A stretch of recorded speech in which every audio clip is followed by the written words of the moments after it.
Hello दोस्तों, स्वागत है आपके अपने चैनल आर के एक्सपर्ट क्लासेस में। तो दोस्तों, अभी के इस क्लास में आज हम लोग देखने वाले हैं संस्कृत के 16 VVI सब्जेक्टिव क्वेश्चन जो आपको एग्जाम में 2 अंक में पूछा जाएगा। और 16 ऑब्जेक्टिव क्वेश्चन काफ़ी महत्वपूर्ण है एग्जाम की दृष्टि के लिए। तो प्लीज़ आप लोग से रिक्वेस्ट है कि इस क्लास को अंत तक कीजिएगा और जितना भी क्वेश्चन इस क्लास में है आप लोग स्क्रीनशॉट लेकर कॉपी पर लिख कर याद जरूर करना। बहुत ही महत्वपूर्ण क्वेश्चन है। 16 सब्जेक्टिव क्वेश्चन है, दो अंक में पूछा जाएगा। आप सभी लोग को पता होना चाहिए कि 2 अंक वाला प्रश्न यानी सब्जेक्टिव क्वेश्चन संस्कृत में 16 पूछा जाता है, जिसमें से 8 बनाना है। तो अगर इस क्लास को अंत तक कर लेते हो तो आप लोग को 8 के 8 इसी में से लड़ेगा।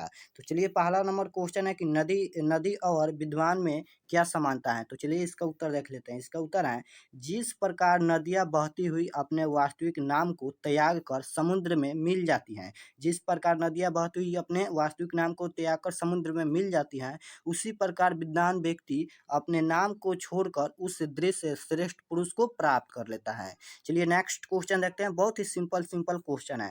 अब देखिए, तो 2 नंबर क्वेश्चन है, पटना के मुख्य दर्शनीय स्थलों का उल्लेख करें। अब आप लोग को पटना के मुख्य दर्शनीय क्या क्या है उल्लेख करना है। तो चलिए इसका उल्लेख कर देते हैं, यानी इसका उत्तर देख लेते हैं। इसका उत्तर है, पटना में गांधी सेतु नामक पुल एशिया का सबसे लंबी पुल है। पटना में गांधी सेतु नामक पुल जो एशिया का सबसे लंबी पुल है। संग्रहालय हैं, उच्च न्यायालय हैं, सचिवालय हैं, गोलघर हैं। आप सभी लोग को पता है कि पटना में गोलघर है। जैविक उद्यान है, मौर्यकालीन अवशेष, महावीर मंदिर तथा गुरु गोविंद सिंह की जन्म स्थान भी पटना में है। आप लोग को पता होना चाहिए कि गुरु गोविंद सिंह का जन्म स्थान पटना में है। चलिए नेक्स्ट क्वेश्चन देखते हैं। बहुत ही सिंपल है। चलिए नेक्स्ट क्वेश्चन देखते हैं, 3 नंबर। उसके बाद यहाँ पर नेक्स्ट क्वेश्चन है, पाटलिपुत्र राछा नगर में राछा नगर के वैभव का वर्णन करें।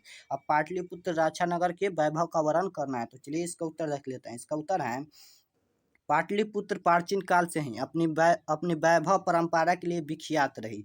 पाटलिपुत्र प्राचीन काल से ही अपनी वैभव परंपरा के लिए विख्यात रही हैं। विदेशी यात्री ने संस्मरणों में यहाँ की चंद्रगुप्त मौर्य काल में यहाँ शोभा और रक्षा व्यवस्था अति उत्कृष्ट उत्कृष्ट थी। आज पाटलिपुत्र नगर पटना के नाम से जाना जाता है। चलिए नेक्स्ट क्वेश्चन देखते हैं। बहुत ही सिंपल है।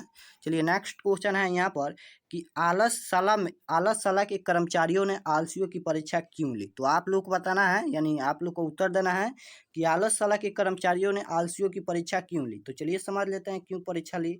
इसका उत्तर है यहाँ पर, आलसशाला के कर्मचारियों ने देखा कि नकली आलसी भी भोजन ग्रहण कर रहे हैं। वह जो नकली आलसी थे वह भी भोजन ग्रहण करने लगे, यानी सही आलसी के साथ। इसलिए आलसशाला के कर्मचारियों ने देखा कि नकली आलसी भी भोजन ग्रहण कर रहे हैं। अतः उन्होंने विचार किया कि सही आलसी की परीक्षा ली जाए।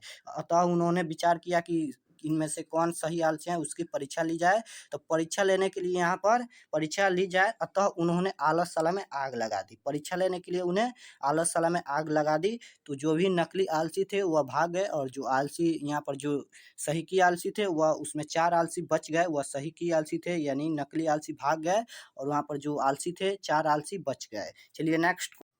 तो नेक्स्ट क्वेश्चन है, आलसशाला का खर्च क्यों बढ़ गया। तो आप लोगों को लिखना है कि आलसशाला का खर्च क्यों बढ़ गया। तो चलिए इसका उत्तर देख लेते हैं। इसका उत्तर है, आलसशाला से लाभ धूर्त आलसी भी लेने लग गए, जिसके खजाना खाली पड़ गया। यानी आलसशाला में धूर्त आलसी भी उसका लाभ उठाने लगे, इसलिए आलसशाला में खजाना खाली पड़ गया। बहुत ही सिंपल है। चलिए नेक्स्ट क्वेश्चन देखते हैं।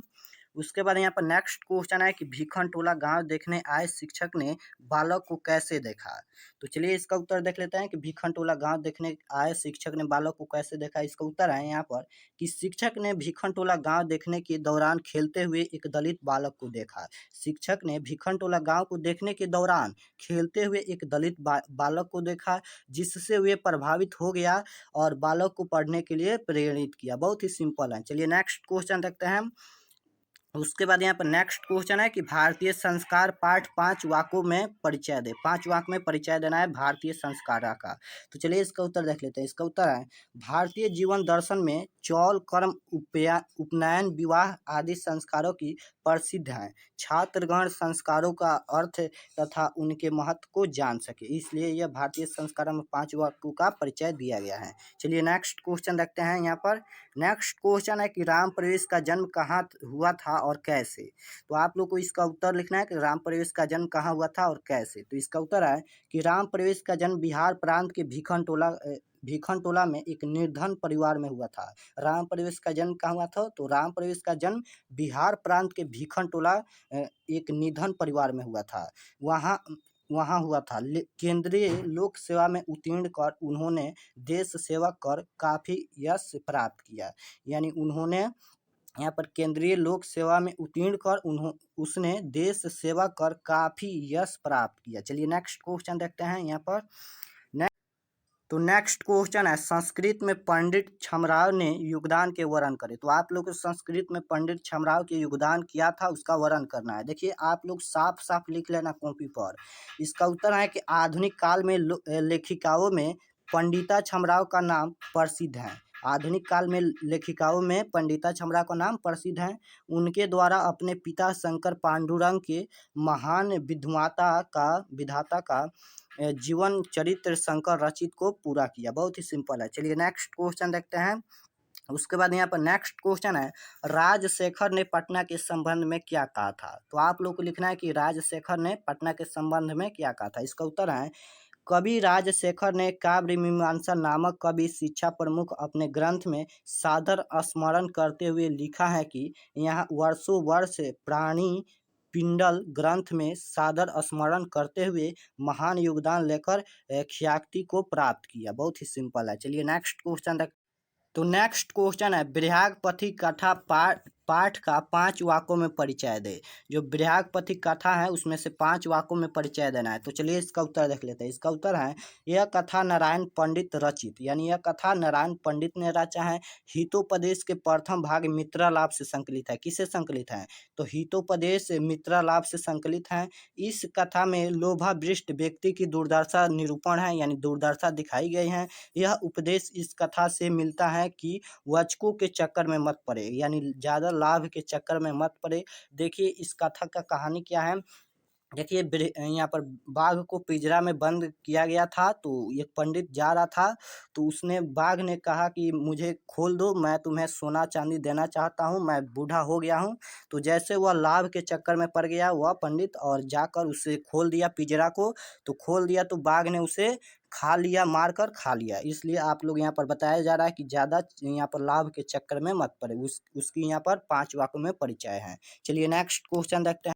तो नेक्स्ट क्वेश्चन है, देवव्रत की प्रतिज्ञा क्या थी? तो आप लोग को लिखना है कि देवव्रत की प्रतिज्ञा क्या थी। तो चलिए इसका उत्तर देख लेते हैं। इसका उत्तर है, देवव्रत ने प्रतिज्ञा की कि मैं आजीवन ब्रह्मचर्य व्रत रखूंगा, सत्यवती का पुत्र ही राजाधिकारी होगा। इस प्रतिज्ञा के होने से ही धीवर ने अपनी पुत्री सत्यवती का विवाह देवव्रत के पिता शांतनु के साथ करने का निश्चय किया। बहुत ही सिंपल है। चलिए नेक्स्ट क्वेश्चन देखते हैं। जितना भी क्वेश्चन है आप लोग साफ साफ कॉपी पर लिखिएगा, क्योंकि यह दूसरा कोई का लिखा है, तो इसे मत घबराइएगा, आप लोग साफ साफ लिख लीजिएगा। चलिए नेक्स्ट क्वेश्चन है कि वेदांग कितने हैं, सभी का नाम लिखे। तो आप लोग को लिखना है कि वेदांग कितने हैं और सभी का नाम भी लिखना है। लेकिन ये क्वेश्चन देखिए कितना हल्का है, लेकिन ये क्वेश्चन 7 बार एग्जाम में आ चुका है, बहुत ही महत्वपूर्ण है। तो इसका उत्तर है कि वेदांग 6 हैं। वेदांग कितने हैं? तो 6 हैं, याद रखिएगा, ऑब्जेक्टिव में भी पूछेगा। यहाँ पर पहला है कि शिक्षा, पहला शिक्षा होता है, दूसरा कल्प होता है, तीसरा व्यावरण होता है, और चौथा निरुक्त होता है, और 5वां यहाँ पर छंद होता है, और 6 नंबर में यहाँ पर ज्योतिष होता है। चलिए नेक्स्ट क्वेश्चन देखते हैं। तो नेक्स्ट क्वेश्चन यहाँ पर है कि पाटलिपुत्र का इतिहास कितना पुराना है। तो आप लोग को बताना है कि पाटलिपुत्र का इतिहास कितना पुराना है। देखिए इतना लिख देते तो 2 अंक मिल जाएगा। देखिए पाटलिपुत्र का इतिहास 2500 वर्ष पुराना है। आप सभी लोग को पता है, ऑब्जेक्टिव में भी कई बार पढ़ाए हैं कि पाटलिपुत्र का इतिहास 2500 वर्ष पुराना है। और नहीं याद है तो याद भी कर लेना, यह सब्जेक्टिव में भी पूछेगा और ऑब्जेक्टिव में भी पूछेगा। उसके बाद नेक्स्ट क्वेश्चन है कि नदियाँ क्या क्या छोड़कर समुद्र में मिलती हैं। अब आप लोग को लिखना है कि नदियाँ क्या क्या छोड़कर समुद्र में मिलती हैं। तो इसका उत्तर है कि नदियाँ अपने नाम और रूप को छोड़कर समुद्र में मिलती हैं।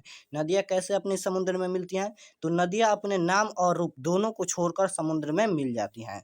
उसके बाद नेक्स्ट क्वेश्चन है यहाँ पर कि वेद का अंतिम भाग क्या है। तो आप लोग को बताना है कि वेद का अंतिम भाग क्या है। तो इसका उत्तर है, वेद का अंतिम भाग उपनिषद है। वेद का अंतिम भाग उपनिषद है। तो मैंने इस क्लास में यहाँ पर संस्कृत के यहाँ पर 16 सब्जेक्टिव क्वेश्चन पढ़ा दिए हैं जो 2 अंक में पूछा जाएगा। तो कमेंट में ज़रूर बताना यह क्लास कैसा लगा, और वीडियो को लाइक नहीं किया हो तो लाइक कर दीजिए। चैनल पर नए हो तो चैनल को सब्सक्राइब कर लीजिए ताकि नेक्स्ट क्लास आपके पास ज़रूर पहुँचे। देखिए जितना भी क्वेश्चन था बहुत ही महत्वपूर्ण था। आप लोग कॉपी पर साफ-साफ थोड़ा लिखिएगा, क्योंकि ये मेरा लिखा नहीं है, ये दूसर कोई लिखा है। इसलिए आप लोग थोड़ा-सा साफ-साफ लिखिएगा, थोड़ा सुंदर से लिखिएगा और लिख कर याद कीजिएगा। तो मिलते हैं नेक्स्ट क्लास में। आप सभी को ऑल द बेस्ट।